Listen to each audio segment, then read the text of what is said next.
Studio right now is Assemblyman Mark Butler. We're starting our conversations with those involved in Albany. What do you think of this latest craziness? Well, first of all, it's great to join you here this morning. A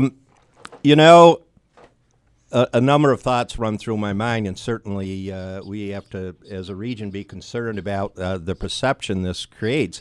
My thought is this. I was caught a little bit off guard, frankly, and I'm one of the regional representatives. I am convinced that whether it's Steve DeMayo or Mr. Pacenti, that perhaps we need to get our area leaders together, our representatives, and get a thorough briefing on where things stand with this, because I don't want to go on the Bill Keeler show in the morning and say something that may further jeopardize what's going on. So I'm going to be very careful this morning with my language. And I know the reports this morning were rather optimistic. Yes, the project's going to continue, and that's great news. This continues to be a great hope for our region. But yesterday, as we talked before, I was in my district office in Johnstown, and we get the Albany media reports there. Yeah. And I think those were a little tougher on the governor and the staff, and so there are a lot of unanswered questions. I guess it's, when I hate to say this, but when, as a parent, and we tell our kids, I know I was told as a kid, you are who you hang around with. Be careful who you let in your circle. That's exactly right. And while I've always believed that this governor was smart enough, sly enough to actually be have enough layers to protect him, you do have to question his judgment, but to allow people that would talk about getting boxes of ziti for their wives. I mean, it's incredible. Well, again, certainly our focus is on nanotech and what this means for the future. But in a macro sense, I think it just feeds into this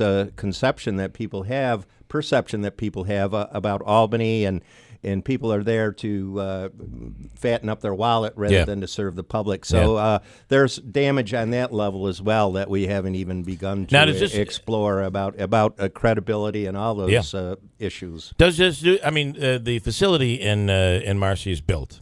The Quad C. It's that end of it is built. Yes, the AMS portion is under construction. Well, when I'm coming to various meetings in the Utica area, I stop by just to kind of see the progress that's being made.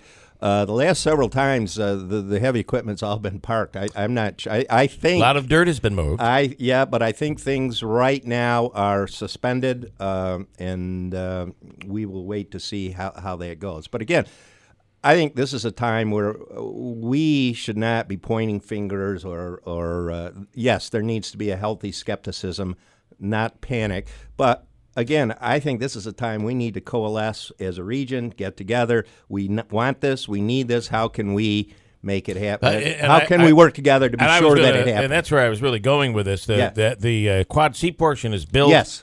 Construction, at least the moving of dirt has been, something has started there. But the Quad C But I think this is the time, though, that, as you said, our leaders are going to be really tested here. Yes. Including yourself. Yes. We're close. We have to make this thing happen. Yes. But the point needs to be made. The Quad C is essentially a state commitment financially. Right. So as we stand here, there's really, as I understand the process, no private investment yet. So we're waiting to see this. We're at a critical juncture here, and this is coming at a very, very bad time. No doubt. I want to ask about one of those charged, the Joseph Percoco. You've been in Albany for many years, and he used to be the governor's right-hand man. The governor once referred to him as like his brother. Do you remember seeing him? Did you have any interactions? Was he a nice guy, friendly? Was he a shady character? What do you? You know what? I never had any direct dealings with any of the governor's staff. I spoke with somebody yesterday that had a direct dealing with him, and it was not good. It was a female who said she was placed in a position where he was in a bullying state, and she had to put him in his place. We get routinely lists updates of who's on the governor's staff, and it appears to me there's a tremendous amount of turnover in the governor's office, which indicates to me he may be a difficult individual to work for. He may be very demanding, but that second floor, sometimes I think there's a siege mentality, and I don't know that that's the way to run the government. Yeah. Mario's on the line here, and I know Mario's been somebody who's been saying this was all coming and that the governor was going to be going down.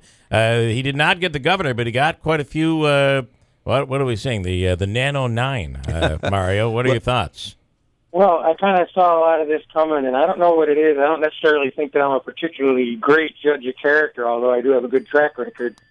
So far, I called it all the way down the line. I think this is going to continue. There was mention in the Buffalo Chronicle yesterday that the FBI office in Buffalo was working in conjunction with Barrara's office down there, Southern District of New York, and there's another office that they're working with on another investigation, or two, because the rumors say two. The articles that mentioned that there was one, and they wouldn't lead any information on that. They wouldn't reveal any other information. So I think it just goes right back to what Preet Bharara said when he said, "Stay tuned." Well, he did say though that there were no criminal and no accusations against the governor.